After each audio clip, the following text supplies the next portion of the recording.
আমরা এখন জিওলজির 5 এবং 6 নম্বর অধ্যায়, দুইটা অধ্যায় ছোট অধ্যায় একসাথে পড়ে ফেলবো। মোট 13টা এমসিকিউ দেখবো, ইনশাআল্লাহ এখান থেকে কমন আসবে। চলো শুরু করি। ফার্স্টে হচ্ছে 5 নম্বর অধ্যায়। প্রথম প্রশ্ন, কোনটা অ্যালভিওলাসের প্রাচীর থেকে ক্ষরিত হয়? অ্যালভিওলাস হচ্ছে ফুসফুসের গঠন ও কাজের একক। ফুসফুসের গঠন ও কাজের একক। এখন আসো অ্যালভিওলাসের প্রাচীরে দুই রকম কোষ আছে, টাইপ 1 কোষ, টাইপ 2 কোষ। এই যে টাইপ 2 কোষ, এখান থেকে ক্ষরিত হয় সারফেক্ট্যান্ট, যেটা ডিটারজেন্ট, এক ধরনের ডিটারজেন্ট, এবং যেটা একটা ফসফোলিপিড জাতীয় পদার্থ, এক ধরনের ফসফোলিপিড জাতীয় পদার্থ। এবং এই সারফেক্ট্যান্টটা হচ্ছে পৃষ্ঠটান হ্রাস করে। কি করে? পৃষ্ঠটান হ্রাস করে। এবং 20 থেকে 22 সপ্তাহ বয়স্ক মানবভ্রূণে সর্বপ্রথম সারফেক্ট্যান্টকরণ শুরু হয়। 20 থেকে 22 সপ্তাহ বয়স্ক মানবভ্রূণে সর্বপ্রথম সারফেক্ট্যান্টকরণ শুরু হয়। এই জন্য 24 সপ্তাহের আগে কোনো মানবভ্রূণকে স্বাধীন অস্তিত্বের অধিকারী হিসেবে গণ্য করা হয় না। অর্থাৎ যখন সারফেক্ট্যান্টকরণ শুরু হয় তখনই বাচ্চাটা শ্বাস প্রশ্বাস নিতে পারে। আর 20-22 সপ্তাহের আগে বাচ্চা নিজে শ্বাস প্রশ্বাস নিতে পারে না, ফলে বাচ্চা যদি ভূমিষ্ঠ হয় ওই বাচ্চাটা আর বাঁচবে না। তাই 20-22 সপ্তাহ বয়সে সারফেক্ট্যান্টকরণ শুরু হওয়ার পরই ওই বাচ্চাটা যদি ভূমিষ্ঠ হয় তাহলে সে বাঁচতে পারবে। এই জন্য 24 সপ্তাহের আগে মানবভ্রূণকে স্বাধীন অস্তিত্বের অধিকারী বলে গণ্য করা হয় না। তাহলে একটু চলে আসো, অ্যালভিওলাসের প্রাচীর থেকে ক্ষরিত সারফেক্ট্যান্ট নামক ডিটারজেন্ট, যেটা একটা ফসফোলিপিড জাতীয় পদার্থ। এরপরের প্রশ্ন, কত সপ্তাহ বয়স্ক মানবভ্রূণে? একটু বলি, আগের এডিশন অনুযায়ী ছিল এটা 23 সপ্তাহ। উত্তর, আগের এডিশন অনুযায়ী 23 সপ্তাহ, কিন্তু বর্তমান এডিশনে আছে 20 থেকে 22 সপ্তাহ বয়সে। 20 থেকে 22 সপ্তাহ বয়সে। এবং 24 সপ্তাহের আগে মানবভ্রূণকে স্বাধীন অস্তিত্বের অধিকারী বলে গণ্য করা হয় না। এরপর চলে আসো, শ্বসনতন্ত্রের কোন অংশে অক্সিজেন এবং কার্বন ডাই অক্সাইডের বিনিময় হয়? তুমি জানো ফুসফুসের গঠন ও কাজের একক হচ্ছে অ্যালভিওলাস। অর্থাৎ একটা ফুসফুসে অসংখ্য অ্যালভিওলাস থাকে। তুমি যখন নাক দিয়ে অক্সিজেন নাও সেটা অ্যালভিওলাসে যায়। ঠিক একইভাবে তুমি যখন নিঃশ্বাসের মাধ্যমে কার্বন ডাই অক্সাইড বের করে দাও সেটাও কিন্তু অ্যালভিওলাস থেকেই আসে। অর্থাৎ আমি যদি ছোট্ট করে দেখাই তোমাকে, খেয়াল করো, এটা একটা অ্যালভিওলাস এবং এখানে আছে কৈশিক জালিকা, এটা একটা রক্তনালী, কৈশিক জালিকা। আচ্ছা, তাহলে খেয়াল করো, তুমি যে অক্সিজেন নিচ্ছ নাক দিয়ে, সে অক্সিজেন আসতেছে কোথায়? অ্যালভিওলাসে। তারপর এখানে কৈশিক জালিকা আছে, ফলে অ্যালভিওলাস থেকে ব্যাপন প্রক্রিয়ার মাধ্যমে অক্সিজেন চলে আসতেছে কৈশিক জালিকাতে। ঠিক একইভাবে কৈশিক জালিকা থেকে, কৈশিক জালিকায় যে কার্বন ডাই অক্সাইড আছে সেটা ব্যাপন প্রক্রিয়ার মাধ্যমে চলে আসতেছে অ্যালভিওলাসে। আবার অ্যালভিওলাস থেকে কোথায় চলে যাচ্ছে ভাইয়া? নিঃশ্বাসের মাধ্যমে দেহের বাইরে চলে যাচ্ছে। তাহলে আবার বলি, নাকের মাধ্যমে প্রশ্বাসের মাধ্যমে যে অক্সিজেন নিচ্ছ সেটা অ্যালভিওলাসে আসতেছে, তারপর ব্যাপন প্রক্রিয়ার মাধ্যমে কৈশিক জালিকাতে আসতেছে। ঠিক উল্টাভাবে কৈশিক জালিকা থেকে ব্যাপন প্রক্রিয়ার মাধ্যমে কার্বন ডাই অক্সাইড অ্যালভিওলাসে যাচ্ছে, সে অ্যালভিওলাস থেকে কার্বন ডাই অক্সাইড নিঃশ্বাসের মাধ্যমে দেহের বাইরে চলে যাচ্ছে। ফলে ঘটনাটা ব্যাপন প্রক্রিয়ার মাধ্যমে ঘটে এবং অ্যালভিওলাস এবং কৈশিক জালিকার মধ্যে ঘটে এই অক্সিজেন কার্বন ডাই অক্সাইডের যে বিনিময়। তাহলে অ্যালভিওলাস এবং কৈশিক জালিকার মধ্যে ঘটে। এটা গেল। তারপর অক্সিজেনটা কিভাবে পরিবাহিত হয়? অর্থাৎ আমি যদি ছোট্ট করে তোমাকে দেখাই যে এটা হচ্ছে তুমি, এটা হচ্ছে তুমি, এটা হচ্ছে ধরে নিচ্ছি তোমার ফুসফুস, এটা হচ্ছে তুমি। এখন তোমার নাক দিয়ে যে অক্সিজেন তুমি নিছো, সে অক্সিজেন চলে আসতেছে তোমার অ্যালভিওলাসে। অ্যালভিওলাস থেকে ধরো এই যে অ্যালভিওলাস, হ্যাঁ, এখান থেকে রক্তনালী, এটা হচ্ছে রক্ত। এই অক্সিজেন চলে আসছে কোথায় ভাইয়া? রক্তে চলে আসছে, সেখান থেকে কোষে চলে আসে, এটা একটা কোষ, এইটা একটা কোষ। এবং কোষে শ্বসনের জন্য অক্সিজেন লাগে। কোষে যে শ্বসন বিক্রিয়া হয় সেখানে অক্সিজেন লাগে। সেই অক্সিজেন থেকে তৈরি হয় কার্বন ডাই অক্সাইড। এই কার্বন ডাই অক্সাইড আবারও রক্তের মাধ্যমে, এই কার্বন ডাই অক্সাইড রক্তের মাধ্যমে চলে আসে অ্যালভিওলাসে। তাহলে আবার বলি, অ্যালভিওলাস থেকে অক্সিজেন রক্তের মাধ্যমে চলে আসে কোষে, কোষে অক্সিজেন থেকে কার্বন ডাই অক্সাইড তৈরি হয়। তারপরে সেই কার্বন ডাই অক্সাইড আবার রক্তের মাধ্যমে অ্যালভিওলাসে ফেরত যায়, অ্যালভিওলাস থেকে দেহের বাইরে চলে যায় নিঃশ্বাসের মাধ্যমে। তাহলে বোঝা গেল এই যে অক্সিজেন পরিবহনটা তাহলে রক্তের মাধ্যমে হচ্ছে, কার্বন ডাই অক্সাইড পরিবহন এটা কিভাবে হচ্ছে? রক্তের মাধ্যমে হচ্ছে। চলো আমরা একটু দেখি। অক্সিজেন পরিবহন দুইভাবে হয়, ভৌত দ্রবণ এবং রাসায়নিক যৌগ রূপে। রাসায়নিক যৌগ রূপে অক্সি হিমোগ্লোবিন তৈরি করে। অক্সি হিমোগ্লোবিন, দেখো এই যে সংকেতটা, এটা হচ্ছে অক্সি হিমোগ্লোবিনের সংকেত। চলে আসো, কার্বন ডাই অক্সাইড পরিবহন এটা তিন ভাবে পরিবাহিত হয়। রক্তের মাধ্যমে ভৌত দ্রবণ রূপে, কার্বনিক অ্যাসিড রূপে পরিবাহিত হয়, কার্বামিনো যৌগ রূপে, কার্বামিনো হিমোগ্লোবিন, কার্বামিনো প্রোটিন রূপে পরিবাহিত হয়, এবং বাইকার্বনেট যৌগ রূপে। বাইকার্বনেট যৌগ রূপে কিন্তু সোডিয়াম বাইকার্বনেট এবং পটাশিয়াম বাইকার্বনেট হিসেবে পরিবাহিত হয়। সোডিয়াম বাইকার্বনেট রূপে প্লাজমার মাধ্যমে এবং পটাশিয়াম বাইকার্বনেট রূপে আমাদের আরবিসির মাধ্যমে পরিবাহিত হয়।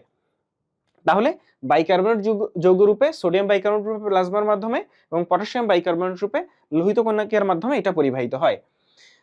এরপরে একটু চলে আসবা, আমরা একটু চলে আসবো স্বরযন্ত্র। আমরা এই যে কথা বলতেছি, আমরা যে কথা বলতেছি, এই স্বরটা তৈরি হচ্ছে ভোকাল কর্ড থেকে। এটা আছে কোথায়? স্বরযন্ত্র বা ল্যারিংসে। ছবিটা একটু খেয়াল করো ভাইয়া, এইটা হচ্ছে স্বরযন্ত্র বা ল্যারিংস। এই স্বরযন্ত্রে 4টা ভোকাল কর্ড আছে। কয়টা? 4টা, 2টা ট্রু 2টা ফলস। আচ্ছা, স্বরযন্ত্রে স্বর সৃষ্টি হয় এবং স্বরযন্ত্রের উপরে এপিগ্লটিস নামক এক ধরনের ঢাকনা থাকে। তোমাকে দেখাই, এটা একটা স্বরযন্ত্র, তার নিচে হচ্ছে তোমার খাদ্যনালী। তো এখানে একটা ঢাকনা থাকে যাতে ভাত যেন স্বরযন্ত্রে না ঢোকে, ভাত যেন স্বরযন্ত্রে না ঢোকে, তাই স্বরযন্ত্রের উপরে এপিগ্লটিস নামক একটা ঢাকনা থাকে। ফলে স্বরযন্ত্রে থাকে এপিগ্লটিস, স্বরযন্ত্রে থাকে অ্যাডামস অ্যাপল, মানে থাইরয়েড নামক তরুণাস্থি একটু বড়, যার জন্য এটা উঁচু হয়ে থাকে। দেখো এই যে তাহলে স্বরযন্ত্রে থেকে অ্যাডামস অ্যাপল, স্বরযন্ত্রে থেকে এপিগ্লটিস, 4টা ভোকাল কর্ড থাকে। এরপর একটু চলে আসো নাসা গহ্বর, এখানে থাকে অলফ্যাক্টরি কোষ, নাসা গহ্বরে থাকে অলফ্যাক্টরি কোষ, এবং এই যে ট্রাকিয়া, স্বরযন্ত্রের ঠিক নিচেই হচ্ছে, এটা হচ্ছে ট্রাকিয়া। ঠিক আছে, এই ট্রাকিয়াতে 15 থেকে 20টা সি আকৃতির তরুণাস্থি থাকে, 15 থেকে 20টা সি আকৃতির তরুণাস্থি থাকে, এবং এই তরুণাস্থির জন্য ট্রাকিয়া কখনো চুপসে যায় না। তাহলে ট্রাকিয়া চুপসে যায় না কেন? 15 থেকে 20টা সি আকৃতির তরুণাস্থির জন্য ট্রাকিয়া কখনো চুপসে যায় না। তাহলে একটু চলে আসো কোন সাইনাসের প্রদাহের কারণে। আমাদের সাইনাস মানে আমাদের মাথায় কিছু ফাঁকা জায়গা আছে, সেই ফাঁকা জায়গায় নরমালি তরল থাকে, তো সেখানে যদি কখনো জীবাণুর সংক্রমণ ঘটে তখন সেটাকে সাইনোসাইটিস বলে, অর্থাৎ এই সাইনাসে প্রদাহ, তাহলে সেটাকে বলা হয় সাইনোসাইটিস। এখন সাইনাস আছে 4 জোড়া, একটু দেখি আমাদের এই একেবারে উপরে, এবং সাইনোসাইটিসের ব্যথা তোমাদের অনেকেরই আছে একেবারে উপরে, এটা হচ্ছে ফ্রন্টাল সাইনাস। একটু বলি, সাইনাসে প্রদাহ হইলে বা সাইনোসাইটিস হইলে মাথায় ব্যথা হবে, ফলে এই সব জায়গায় দেখো মাথা কমন আছে, মাথা মাথা মাথা মাথা, ফলে মাথাটা তুমি বাদ দাও, বাদ দিয়ে বাকিটা শিখো। তাহলে ফ্রন্টাল সাইনাসে হচ্ছে চোখের উপরে ব্যথা হয়, কারণ দেখো চোখের উপরে না জায়গাটা, ফলে চোখের উপরে ব্যথা হবে। চলে আসো এসফেনয়েড আর এথময়েড, আগে এথময়েডটা শিখো। এথময়েডটা হচ্ছে উপরে, এসফেনয়েডটা হচ্ছে এথময়েডের ঠিক নিচে। তাহলে এথময়েডে দেখো দু চোখের মাঝখানে, আর এসফেনয়েড হচ্ছে এথময়েডের নিচে, ফলে দেখো চোখের পিছনে ব্যথা হয়। খেয়াল করছো? দুই চোখের মাঝখানে এথময়েড, আর এসফেনয়েড চোখের নিচে, চোখের পিছনে। আর ম্যাক্সিলারি দেখো, এটা কি কি আছে, কোন অঞ্চল বলো তো? এই অঞ্চল না, আমাদের এই যে দাঁত গাল এই অঞ্চল। তাহলে দেখো গালে দাঁতে ব্যথা হয়, দেখছো ম্যাক্সিলারির ক্ষেত্রে গালে দাঁতে ব্যথা হয়। এথময়েডে হচ্ছে দু চোখের মাঝখানে, আর স্ফেনয়েডে চোখের পিছনে, আর ফ্রন্টালে হচ্ছে চোখের উপরে ব্যথা হচ্ছে। যে আবরণটি ফুসফুসে ঘিরে রাখে, পতে প্লুরা ফতে ফুসফুস, তাহলে ফুসফুসের আবরণ হচ্ছে প্লুরা, প্লুরার লেয়ার হচ্ছে দুইটা, বাইরের লেয়ারটা প্যারাইটাল, ভিতরের লেয়ারটা ভিসেরাল। সবসময় মনে রাখবা ভিসেরাল হচ্ছে ভিতরের লেয়ার হয়, তাইলে বাইরের লেয়ার প্যারাইটাল, ভিতরের লেয়ার ভিসেরাল, এবং দুইটার মাঝখানে আছে প্লুরাল ফ্লুইড। তাহলে বাইরের লেয়ার প্যারাইটাল, ভিতরের লেয়ার ভিসেরাল, দুইটার মাঝখানে আছে প্লুরাল ফ্লুইড। এখন একটু চলে আসো, ফুসফুস কিন্তু দুইটা, ফুসফুস ডান ফুসফুসটা বড়, বাম ফুসফুসটা ছোট। ডান ফুসফুসটা বড় এবং 3টা লোব আছে, মানে 3টা খণ্ড আছে, এবং 10টা সেগমেন্ট আছে, লোবগুলো আবার সেগমেন্টে ভাগ করা, ফলে 3টা লোব, ডান ফুসফুস বড়, 3টা লোব 10টা সেগমেন্ট, বাম ফুসফুস ছোট, 2টা লোব 8টা সেগমেন্ট, 2টা লোব 8টা সেগমেন্ট, 2টা লোব আছে 8টা সেগমেন্ট আছে। চলে আসো অধিক ধূমপানের ফলে সৃষ্ট রোগ কোনগুলা। এখানে তুমি রোগগুলা দেখতে পাচ্ছ, সুন্দর একটা ছবি আছে, নিউমোনিয়া হয়, ব্রঙ্কাইটিস হয়, ফাইব্রোসিস, যক্ষা, এমফাইসামা এবং অ্যাজমা, এই রোগগুলা ধূমপানের কারণে হয়। একটু দেখি যে ব্রঙ্কাইটিস, এটা কিন্তু বেশি ধূমপানের কারণে আসলে ব্রঙ্কাইটিসটা হয়। ব্রঙ্কাইটিস হচ্ছে ব্রঙ্কাসে প্রদাহ। ব্রঙ্কাইটিসটা কি ভাইয়া? ব্রঙ্কাসে প্রদাহ। এবং কার্বন মনোঅক্সাইডের জন্য ব্রঙ্কাইটিসটা হয়, অর্থাৎ ধূমপানে যে এলিমেন্টগুলো থাকে তার একটা হচ্ছে কার্বন মনোঅক্সাইড। এছাড়া ধূমপানে নিকোটিন থাকে, এই নিকোটিনের জন্য প্লুরোসি হয়, অর্থাৎ আমাদের যে ফুসফুসের আবরণ প্লুরা, সেটাতে প্রদাহকে বলা হয় প্লুরোসি। তো প্লুরোসি হয় নিকোটিনের জন্য। এমফাইসেমা, এটা হচ্ছে শ্বাস প্রশ্বাসে গুরুতম সমস্যা হয়, কারণ অ্যালভিওলাসগুলা নষ্ট হয়ে যায়। অ্যালভিওলাস নষ্ট হয়ে গেলে, অ্যালভিওলাস কমে গেলে তখন কিন্তু অক্সিজেন ধারণ ক্ষমতা কমে যায়, ফলে শ্বাস প্রশ্বাসের সমস্যা হয়। একটু বলি ওটিটিস মিডিয়া যেটা, এটা কিন্তু ধূমপানের সমস্যা না। ওটিটিস না, এটা হচ্ছে মিডিয়া মানে মাঝখানে, মধ্যকর্ণে প্রদাহ, এটা হচ্ছে মধ্যকর্ণে প্রদাহ। এখানে আসলে যেটা হয় যে ইউএস্টেশিয়ান নামে একটা নালী আছে, ইউএস্টেশিয়ান নালী, ওই ইউএস্টেশিয়ান নালী থেকে জীবাণু মধ্যকর্ণে চলে আসে, ইউএস্টেশিয়ান নালী দিয়ে জীবাণু মধ্যকর্ণে চলে আসে, এবং তখন মধ্যকর্ণে প্রদাহ হয়, যেটাকে ওটিটিস মিডিয়া বলে। এরপরে সর্বশেষ আমরা একটু দেখতে চাই, সেটা হচ্ছে হেরিং ব্রয়ার প্রতিবর্ত ক্রিয়া। একটু দেখো ভাইয়া, হেরিং ব্রয়ার প্রতিবর্ত ক্রিয়া, কয়েকটা প্রতিবর্ত ক্রিয়া আছে। যে শ্বাসক্রিয়ার ছন্দ নিয়ন্ত্রিত হয় যে প্রতিবর্ত ক্রিয়ার মাধ্যমে, সেটা হেরিং ব্রয়ার প্রতিবর্ত ক্রিয়া। আমাদের হাঁচি হয়, আমাদের কাশি হয়, এটা নিয়ন্ত্রিত হয় ভ্যাগাস স্নায়ুর মাধ্যমে। আর গ্যাক প্রতিবর্ত ক্রিয়া নিয়ন্ত্রিত হয় গ্লসোফ্যারিঞ্জিয়াল স্নায়ুর মাধ্যমে।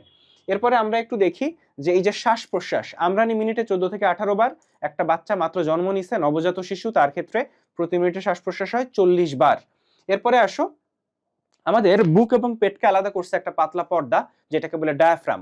আমাদের বুক এবং পেটকে আলাদা করছে একটা পাতলা পর্দা, এটাকে বলে ডায়াফ্রাম।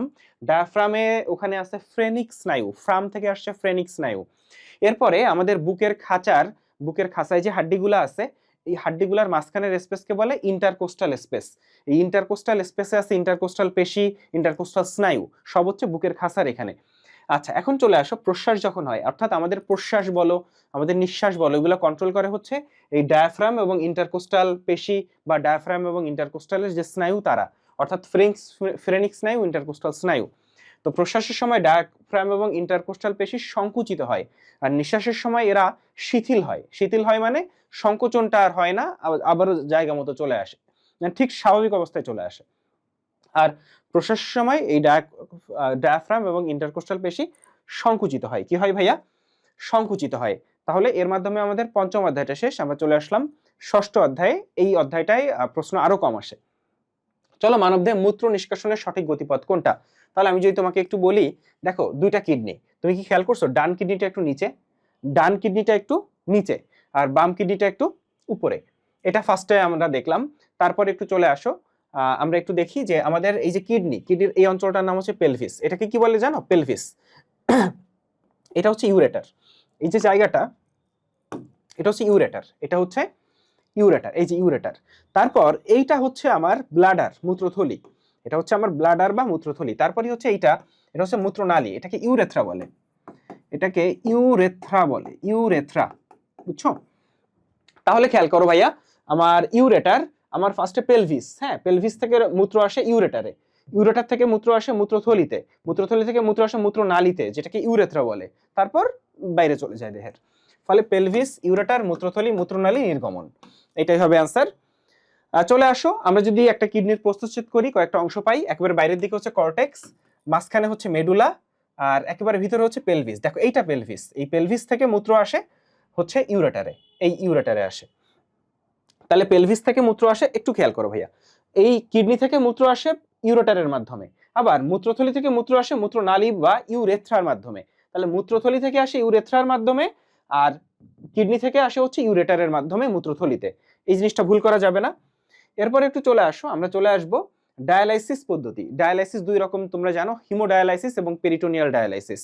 অর্থাৎ যাদের কিডনির প্রবলেম, তাদের মূত্র নিষ্কাশন হয় না, বা মূত্রের প্রবলেমের জন্য, মানে কিডনির প্রবলেমের জন্য মূত্রটা ঠিকঠাক ফিল্টার হয় না, বা মূত্রের প্রবলেম হয়, যার জন্য তাদেরকে ডায়ালাইসিস করতে হয়।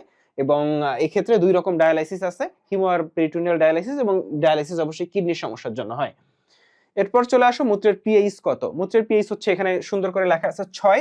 মূত্র সম্পর্কে বেসিক ইনফোগুলো এখানে লেখা আছে, তবে এই পিএইচটা ভ্যারি করতে পারে 4.5 থেকে 8-এর মধ্যে। এর বাইরে আরো কয়েকটা তথ্য আমাদের জানতে হবে। মূত্রের কালার কি? হলুদ বর্ণের বা খড় বর্ণের।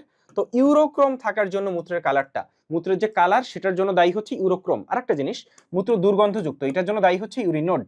তাহলে মূত্র দুর্গন্ধযুক্ত, এটার জন্য দায়ী ইউরিনোড। আর মূত্রের যে কালার সেটার জন্য দায়ী হচ্ছে ইউরোক্রোম। আবার বলি, মূত্রের কালারের জন্য দায়ী ইউরিক্রোম, আর মূত্রের দুর্গন্ধের জন্য দায়ী হচ্ছে ইউরিনোড। এইটা গেল। তারপর মূত্রের আপেক্ষিক গুরুত্ব হচ্ছে 1.008 থেকে 1.030। আপেক্ষিক গুরুত্ব হচ্ছে ঘনত্ব, পানির তুলনায় কতটুকু ঘন। একজন মানুষ দিনে 600 থেকে 2500 লিটার এর রেঞ্জে মূত্র ত্যাগ করতে পারে। এটা কতটুকু তুমি পানি খাচ্ছ তার উপর ভ্যারি করে। তবে এর কমে গেলে বা এর বেশি বেড়ে গেলে সেক্ষেত্রে কিন্তু প্রবলেম হতে পারে। আরেকটা জিনিস একটু বলি, ডাইইউরেটিক একটা পদার্থ আছে, ডাইইউরেটিক মানে মূত্রবর্ধক। অর্থাৎ যে জিনিসগুলা খেলে মূত্র বাড়ে, অর্থাৎ তরল জাতীয় জিনিস, চা, কফি, পানি, এগুলা চা, কফি, পানি, এগুলাকে বলা হয় ডাইইউরেটিক পদার্থ, অর্থাৎ মূত্রবর্ধক পদার্থ। এরপরে আমরা চলে আসবো কোথায় ইউরিয়া তৈরি হয়। একটু খেয়াল করো ভাইয়া, মূত্রের উপাদান কি? ইউরিয়া। কিন্তু ইউরিয়া কিন্তু মূত্রে তৈরি হয় না, ইউরিয়া তৈরি হয় হচ্ছে লিভারে, আমাদের যকৃতে। দেখো আমাদের যকৃতে ইউরিয়া তৈরি হচ্ছে অর্নিথিন চক্রের মাধ্যমে। এই চক্রের আরো একটা নাম আছে ইউরিয়া চক্র। এই যে অর্নিথিন চক্র, এই চক্রের আরো একটা নাম আছে, নামটা হচ্ছে ইউরিয়া চক্র। তাহলে যকৃতে অর্নিথিন চক্রের মাধ্যমে ইউরিয়া তৈরি হচ্ছে, সেই ইউরিয়া কিডনিতে আসতেছে, সেই ইউরিয়া কিডনিতে আসতেছে। এইটা একটা জিনিস। আর মূত্র প্রবাহের গতিপথ তুমি দেখতেই পাচ্ছ, এই যে পেলভিস থেকে ইউরেটার, মূত্রথলি, মূত্রনালী, রেচন ছিদ্রের মাধ্যমে দেহের বাইরে নির্গমন হচ্ছে। তাহলে ইউরিয়া তৈরি হয় যকৃতে, মূত্র তৈরি হয় কিডনিতে। ইউরিয়া তৈরি হয় যকৃতে, একটু আগে আমরা দেখলাম। মূত্রের কালারের জন্য দায়ী কে বলতো? ইউরোক্রোম। মূত্রের কালারের জন্য দায়ী হচ্ছে ইউরোক্রোম। মূত্রের কালারের জন্য দায়ী হচ্ছে ভাইয়া ইউরোক্রোম। মূত্রের কালারের জন্য দায়ী হচ্ছে ইউরোক্রোম। এরপরে আমরা আমাদের যে কিডনির গাঠনিক ও কার্যিক একক, সেটা হচ্ছে নেফ্রন। আমাদের কিডনি বা বৃক্কের গাঠনিক ও কার্যিক একক হচ্ছে ভাইয়া নেফ্রন, সেই নেফ্রন সম্পর্কে ছোট্ট করে জানতে চাই। নেফ্রনের দুইটা অংশ আছে, একটা অংশ হচ্ছে এতটুকু, যে অংশটা এতটুকুর মধ্যে লাল কালারে যেইটা সেটার নাম বোমাস ক্যাপসুল, লাল কালারে যেইটা সেটা হচ্ছে বোমাস ক্যাপসুল। ঠিক নিচে এই যে পেয়ালার মতো যেইটা আছে এটা হচ্ছে গ্লোমেরুলাস। তাহলে বোমাস ক্যাপসুল আর গ্লোমেরুলাস মিলে হচ্ছে রেনাল কর্পাজল। বোমাস ক্যাপসুল আর গ্লোমেরুলাস মিলে কি ভাইয়া? রেনাল কর্পাজল। এখন একটু ছোট্ট করে চলে আসো, আমরা একটু গ্লোমেরুলাসটা দেখি। গ্লোমেরুলাসে এরকম ভাইয়া, এটা হচ্ছে গ্লোমেরুলাস। হ্যাঁ, গ্লোমেরুলাসের এইখানে যে কোষগুলো আছে, এই যে কোষগুলা তুমি দেখতেছো, এই যে কোষগুলা, এই কোষগুলাকে বলে পোডোসাইট কোষ। এবং গ্লোমেরুলাসের এই যে লেয়ার, এইটাকে বলে ভিসেরাল লেয়ার, ভিসেরাল লেয়ার। তাহলে আমরা যে গ্লোমেরুলাস দেখতেছি তার ভিতরের লেয়ারটা ভিসেরাল লেয়ার এবং এখানে আছে পোডোসাইট কোষ। আর গ্লোমেরুলাসের বাইরের যে লেয়ার সেটা হচ্ছে আমার প্যারাইটাল লেয়ার। বাইরের লেয়ারটা হচ্ছে ভাইয়া প্যারাইটাল লেয়ার, এবং বাইরের লেয়ারে আছে হচ্ছে আইসাকার এপিথেলিয়াল কোষ। এই যে দেখো আইসাকার কোষ, এইগুলো হচ্ছে আইসাকার এপিথেলিয়াল কোষ। তাইলে গ্লোমেরুলাসের ভিতরের লেয়ারটা পোডোসাইট কোষ আছে, ভিসেরাল লেয়ার, বাইরের লেয়ারটা কি বলা যায় আইসাকার এপিথেলিয়াম কোষ আছে, এটা হচ্ছে প্যারাইটাল লেয়ার। তাহলে এইটা আমার হচ্ছে বোমাস ক্যাপসুল, এটা হচ্ছে গ্লোমেরুলাস। এরপর হচ্ছে নালিকা, কিডনির রেনাল যে টিউবিউল, সেটা টিউব মানে নালী, তাহলে নালীর ক্ষেত্রে এটা হচ্ছে নিকটবর্তী নালিকা। এটা হচ্ছে কি নালিকা ভাইয়া? নিকটবর্তী বা প্রক্সিমাল নালিকা। এরপরে আসো, এইটাকে বলে হেনলির লুপ, যেটা ইউ আকৃতির, এটাকে বলে হেনলির লুপ, যেটা হচ্ছে ইউ আকৃতির। এরপরে এই যে নালী, এটা হচ্ছে দূরবর্তী নালী। নিকটবর্তী নালী ইউ আকৃতির হেনলির লুপ এবং দূরবর্তী নালী, নিকটবর্তী নালী ইউ আকৃতির হেনলির লুপ এবং দূরবর্তী নালী। ঠিক আছে, নিকটবর্তী নালী ইউ আকৃতির হেনলির লুপ। তাহলে নির্বাচনমূলক পুনঃশোষণ কোথায় ঘটে ভাইয়া? নিকটবর্তী নালীতে। একটু বলি, প্রক্সিমাল নালিকা নিকটবর্তী নালিকা কিন্তু একই জিনিস। প্রক্সিমাল নালিকা এবং নিকটবর্তী নালিকা কিন্তু একই জিনিস। ফলে প্রশ্নটাই ভুল আছে কিনা বা ভুল তুলছে কিনা আই ডোন্ট নো, তবে প্রক্সিমাল নালী আর নিকটবর্তী নালী দুইটা একই জিনিস এবং এই উত্তরটা আসলে এইটাই হবে। ঠিক আছে, তাহলে এর মাধ্যমে হচ্ছে আমরা 5 এবং 6 নম্বর অধ্যায় শিখে ফেললাম। সবাই সুন্দরভাবে এক্সাম দাও, সবার জন্য শুভকামনা থাকলো।